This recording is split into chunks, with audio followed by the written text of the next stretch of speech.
Greetings, shalom, shalom. Welcome back to part 2. I've decided I'm going to call this series Brothers, Sisters, Are You Serving a Foreign Elohim? That's what I'm going to call it. Brothers, Sisters, Are You Serving a Foreign Elohim? In part 1, I mentioned the book of Deuteronomy, Debarim, which we are commanded in the 10 words. Word number 2, actually 1 and 2 actually. 2 is not take his name in vain, which I believe if we don't serve him with our whole hearts, we can be guilty of that. So this is the greatest commandment. This is commandment number 1, where he says, I am Yahuwah, your Elohim.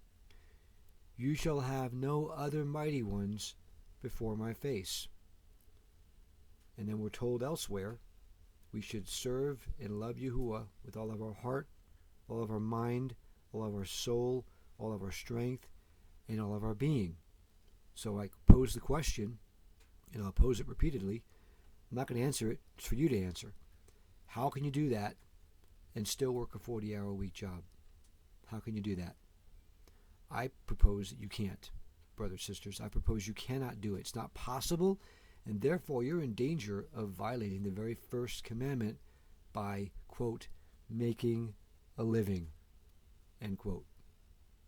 So, back to the opening quote from HJR 192. We talked about how you are due something, right?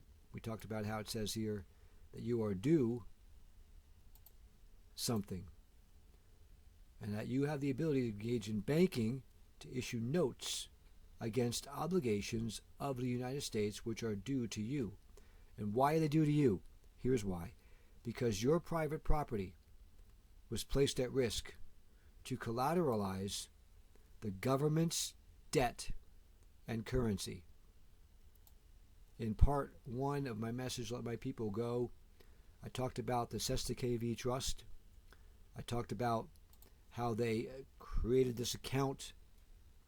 It's a credit card, and it basically represents your estate. The Constitution was many things, but among those things that it was a trust instrument. It created a trust. The Founding Fathers placed the property that they had just fought and bled and died to achieve freedom on against the tyranny of Great Britain. They placed it all in trust for the inheritance, for the posterity to achieve and to enjoy the blessings of liberty. So what the government has done is they quantified that. They gave it a name. And that is your all uppercase legal name, which is attached to a Social Security account. That is your private property, which is now placed at risk to collateralize the government's fiat debt and currency. So, moving on.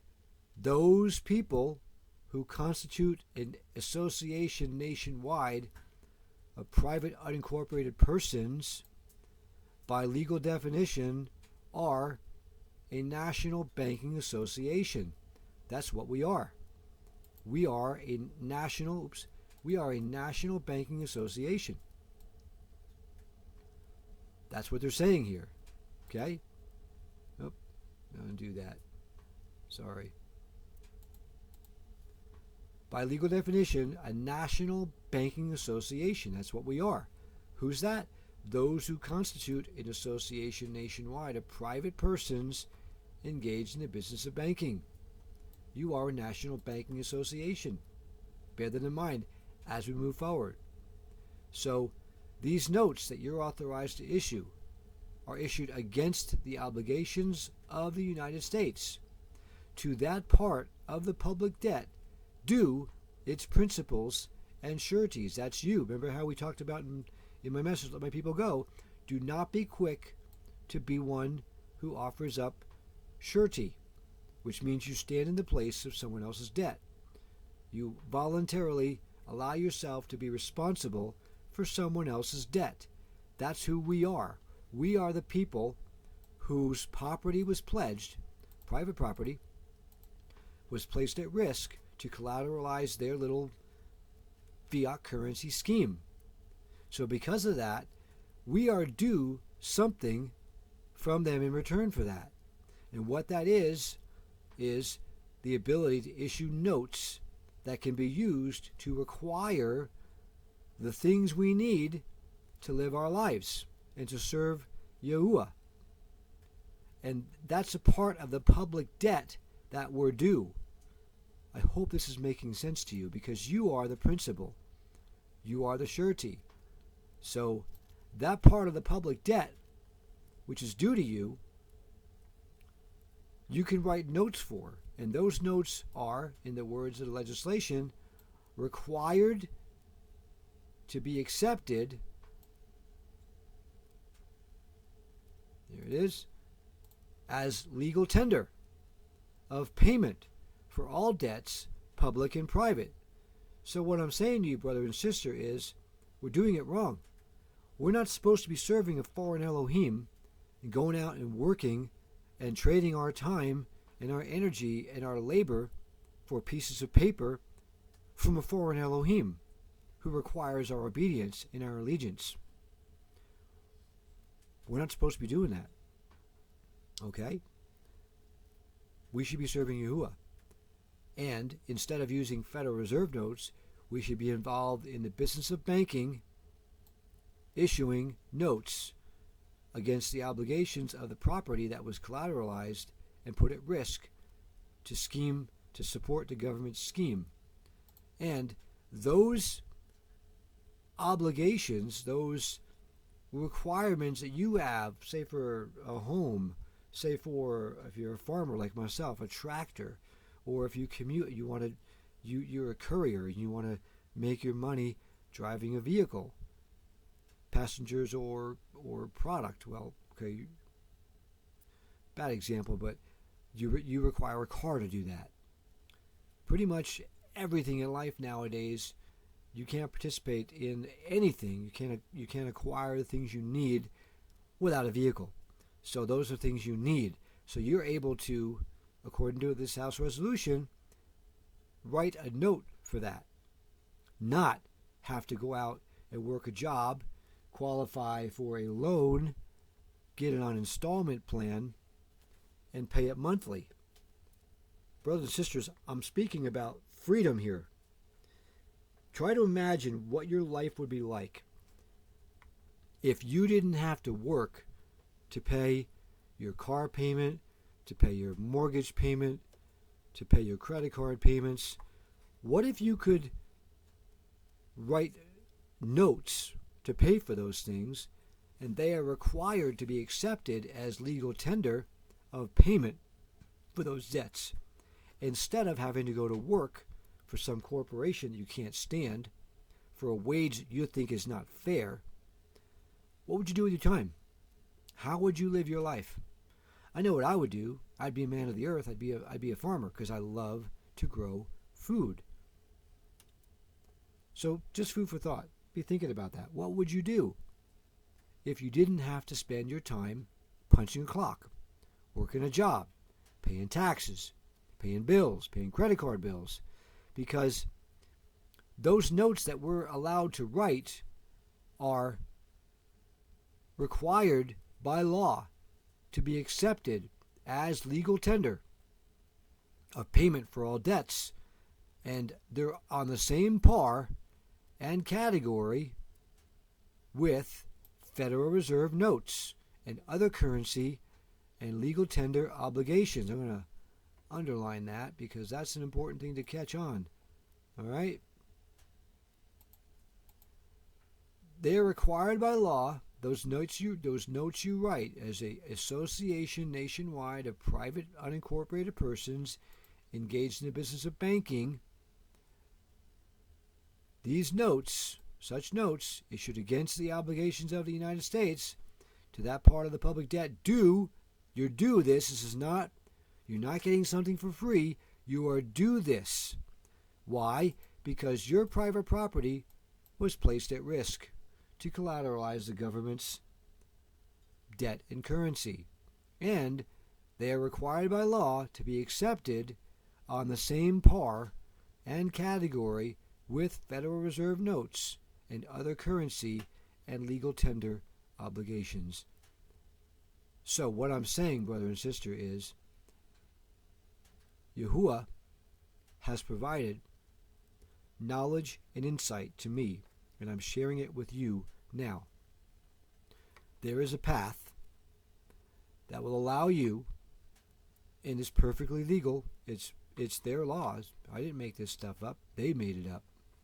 They had to write remedy into the law because they took away your property without due process.